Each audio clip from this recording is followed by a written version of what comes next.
Hello, everybody. My name is Logan Steese. This is lab 1 for CYB 503. And I don't even know what this lab is. What we gotta do?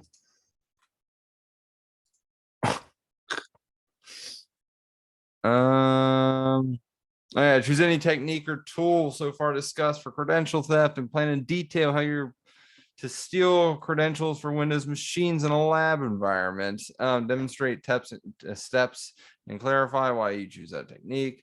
So this I already did lab 2. I work backwards, but I didn't want to use Mimikatz again for this, but I just used another password dumping tool. This one was FG dump, real easy. You run it, it dumps the account credentials, not credentials, sorry, the hashes. One thing I thought was interesting about this is that it did not detect a hash for the administrator, but it did detect one for the non-activated account. So that's a difference between FG dump, which was made in 07 versus Mimikatz. So if I were to do this in a big ordeal, there's a couple ways to go about this. You can use pass the hash and, start passing tickets along. That way you can escalate privileges as, domain admins and so forth.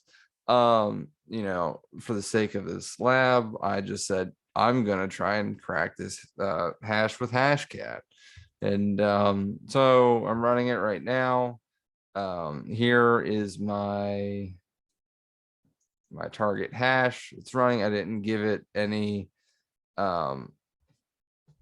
word lists or whatnot because I was running into some issue unzipping the default word list. But fortunately, in a real life environment, I think it would be cool to utilize. I saw when I was running this, or I forget what I was doing, but the processor in this virtual environment is an epic, like 32 core processor. I like to run that, just one VM, all of the cores and all the RAM, and just let her eat. I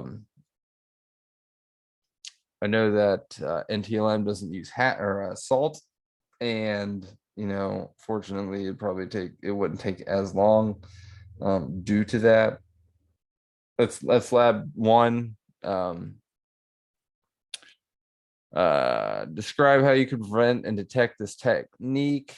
I think any hashing dumping software requires local admin privileges. I said this in lab 2. Make sure that you implement least privilege, because local users don't need local admin privileges, no matter what they say. Yeah, it's trying to think what else. The obvious thing that you could do if they possibly got domain credential hashes, use complex passwords that expire every 90 days. That way, have fun. Okay, yes, cool. We've captured the hash, but if it's 13 characters long and so forth, have fun trying to crack that. That's lab 1. Thank you.